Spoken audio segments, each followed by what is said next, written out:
যুগে যুগে নবী রাসূলদের হত্যা, আল্লাহর অবাধ্যতা আর ফিতনা ফাসাদের কারণে বারবার লাঞ্ছিত ও বিতাড়িত হয়েছে বনী ইসরাইল জাতি। পবিত্র কোরআনে আল্লাহ তাআলা এই জাতির উত্থান, পতন এবং চূড়ান্ত পরিণতি নিয়ে স্পষ্ট বর্ণনা দিয়েছেন। আধুনিক মুফাসসিরদের মতে বিশ্ব পরিস্থিতির বর্তমান প্রেক্ষাপট বনী ইসরাইলের সেই অনিবার্য পতনের ইঙ্গিত দিচ্ছে। প্রিয় দর্শক, বনী ইসরাইলের ইতিহাস ও পতন নিয়ে পবিত্র কোরআন কি বলেছে এ নিয়ে আজকের প্রতিবেদন। শেষ পর্যন্ত আমাদের সাথেই থাকুন।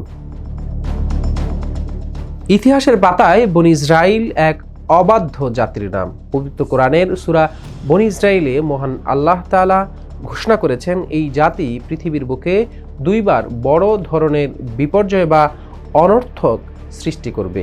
আল্লাহ বলেন, আমি কিতাবে বনী ইসরাইলকে পরিষ্কার করে বলে দিয়েছি, তোমরা পৃথিবীতে দুইবার অনর্থ সৃষ্টি করবে এবং অত্যন্ত অহংকারী ও অবাধ্যতায় লিপ্ত হবে। পবিত্র কোরআনের বর্ণনা অনুযায়ী যখন তাদের প্রথম অবাধ্যতার সময়টি এলো, তখন আল্লাহ তাদের বিরুদ্ধে শক্তিশালী ও কঠোর যোদ্ধা বান্দাদের প্রেরণ করেন। তারা প্রতিটি জনপদের আনাচে কানাচে ছড়িয়ে পড়ে এবং বনী ইসরাইলকে পরাজিত করে। ঐতিহাসিকদের মতে খ্রিস্টপূর্ব 722 আব্দে আসিরীয় রাজা এবং পরবর্তীতে পারস্য ও রোমানদের হাতে জেরুজালেম দখল ও বনী ইসরাইলের প্রথম পতনটি সম্পূর্ণ হয়েছিল। এরপর আল্লাহ তাআলা বনী ইসরাইলকে পুনরায় ক্ষমতা ও সুযোগ দান করেন। পবিত্র কোরআনে বর্ণিত হয়েছে, অতঃপর আমি তোমাদের জন্য তাদের বিরুদ্ধে পালা ঘুরিয়ে দিলাম, তোমাদেরকে ধন সম্পদ ও পুত্র সন্তান দ্বারা সাহায্য করলাম এবং তোমাদেরকে জনসংখ্যার দিক দিয়ে একটা বিরাট বাহিনীতে পরিণত করলাম।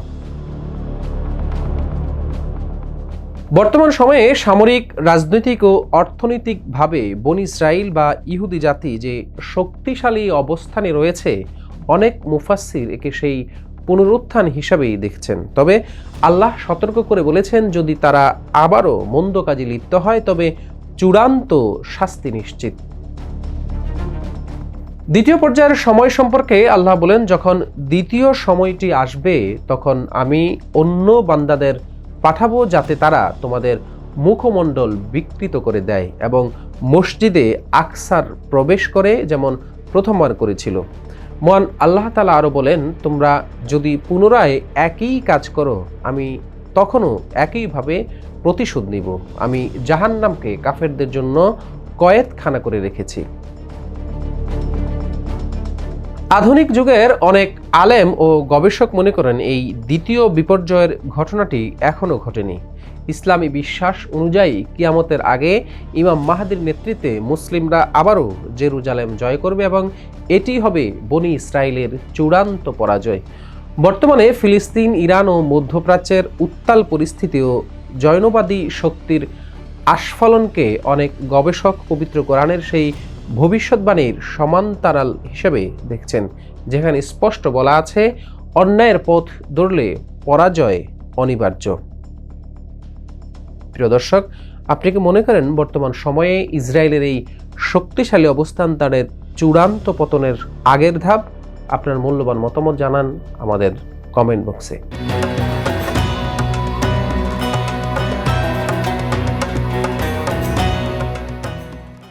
ইউএফটি ফার্স্টের সাথে ট্রেড করুন যে কোনো জায়গা থেকে। ক্যাম্পাসে ক্লাসের ফাঁকে, ঢাকার জ্যামে বসে কিংবা ঘরে বসে, ট্রেডিং এখন হাতের মুঠোয়। তাই ট্রেড করুন যখন খুশি, যেখানে খুশি।